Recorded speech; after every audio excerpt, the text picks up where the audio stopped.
Salve galera, tudo bem? Mais um encontro com vocês aqui no meu canal. Então quero pedir para você se inscrever, deixar seu like neste vídeo e compartilhar, claro, comentando, concordando ou discordando do que a gente vem debatendo aqui.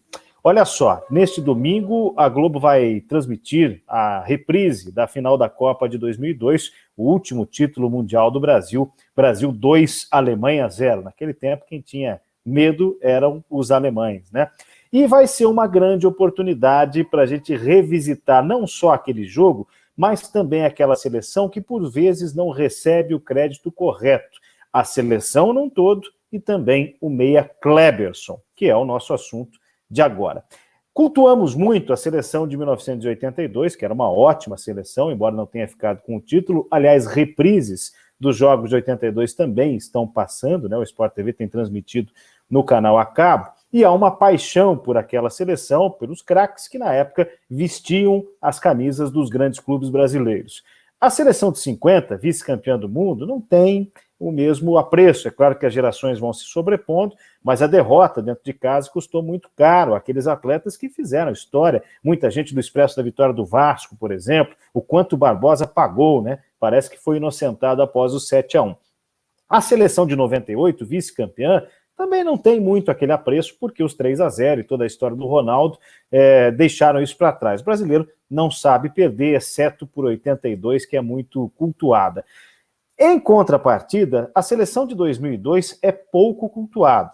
Muita gente se esquece que aquele time venceu todos os jogos que tinha a disputar naquele Mundial, com direito a goleadas, duas delas, 5-2 na Costa Rica, 4-0 na China, venceu adversários difíceis, como a Inglaterra, a Bélgica, que eliminou o Brasil da Copa da Rússia. O Brasil venceu duas vezes a Turquia em jogos muito apertados, né? O primeiro um pouco menos, o da semifinal bastante apertado. O futebol turco não tem aquela tradição, mas sabemos bem que são apaixonados por seus clubes e que naquele ano estavam inspirados, e venceu a Alemanha, naquela que pode ter sido a mãe de todas as finais, pois naquele momento o Brasil atingiu o pentacampeonato, evitou o empate dos alemães, que vieram aqui no Brasil e deram um troco, como todos sabemos. Mas esse não é o nosso assunto, 7-1 fica para outro dia. Aquele Filipão acertou o time num 3-5-2, um timaço que tinha Rivaldo jogando muito, Ronaldo vindo de cirurgias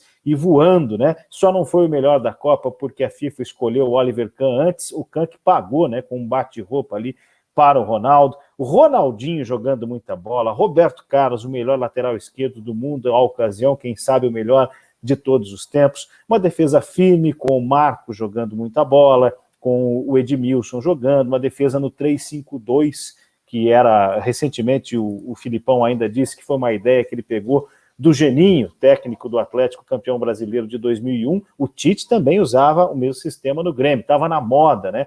O 3-5-2 voltou à pauta no Brasil quando o Vadão criou o Carrossel Caipira, nos anos 90 com o Mojimirim, e naquele ano de 2001, véspera do Mundial, os dois campeões nacionais, o Grêmio da Copa do Brasil e o Atlético campeão brasileiro, usavam esse sistema. Mas era um time repleto de craques, Cafu, que levantou a taça, Roque Júnior, que fez história no Palmeiras, no Milan, enfim. Só que não tinha essa coisa que tinha em 82 dos craques jogarem no futebol brasileiro durante o Mundial. Então a identificação era menor, já estavam, a maioria deles, jogando fora do Brasil, o que hoje é muito mais comum. Hoje a seleção brasileira nem tem o mesmo apreço. E um jogador em especial daquele time que mudou a história do Mundial, tanto com o passe para o segundo gol, né, no corta-luz do Rivaldo, e o gol do Ronaldo, que definiu o título, quanto com a mudança de estratégia e de ritmo de jogo do Brasil diante da Bélgica, foi o Kleberson. Kleberson, campeão brasileiro pelo Atlético, convocado, campeão mundial, jogando no Brasil e no Furacão. Depois volta à Copa de 2010, também foi campeão brasileiro com o Flamengo, tem história nos dois clubes rubro-negros, jogou nos Estados Unidos, jogou na Inglaterra, e eu acho que um pouquinho da chacota nasce nessa ida para o Manchester United. Por quê? Na ocasião, quando o United chega a Curitiba para levar o Kleberson, ele leva o craque campeão do mundo, um jogador que acertou uma bola no travessão durante a final da Copa. Se tivesse feito aquele gol, acho que todo esse vídeo aqui teria perdido sentido, né? Porque ninguém questionaria tanto o ritmo dele. E aí ele é apresentado ao lado de Cristiano Ronaldo.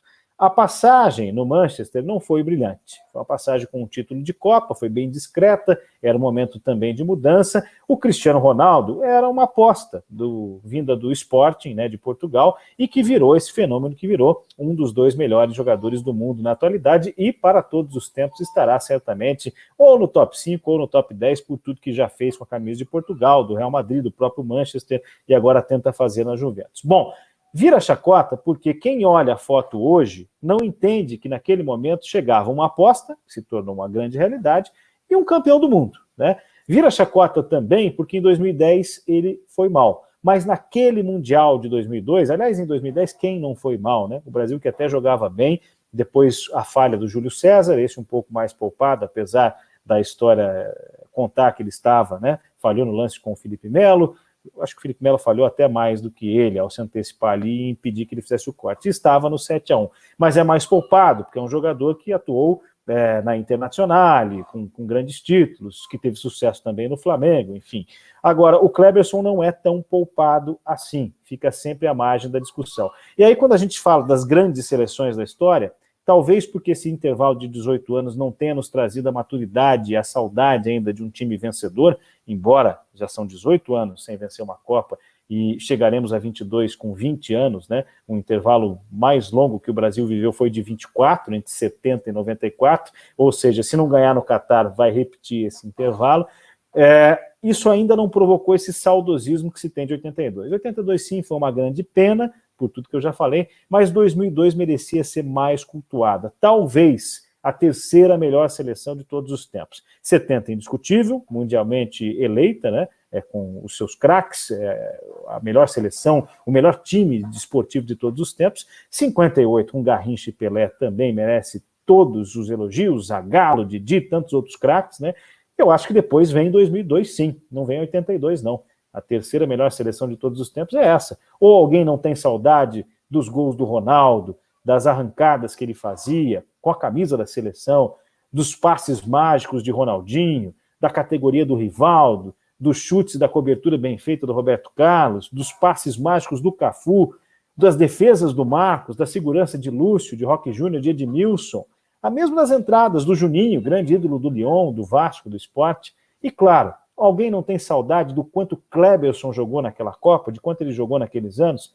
Eu acho que rever essa final do Mundial de 2002, que a Globo vai reapresentar nesse domingo de Páscoa, é uma grande chance de a gente revisitar aquele time e colocar ele no lugar que ele merece, que é um dos maiores times do Brasil de todos os tempos. Curta o canal, inscreva-se e compartilhe esse vídeo. Até uma próxima.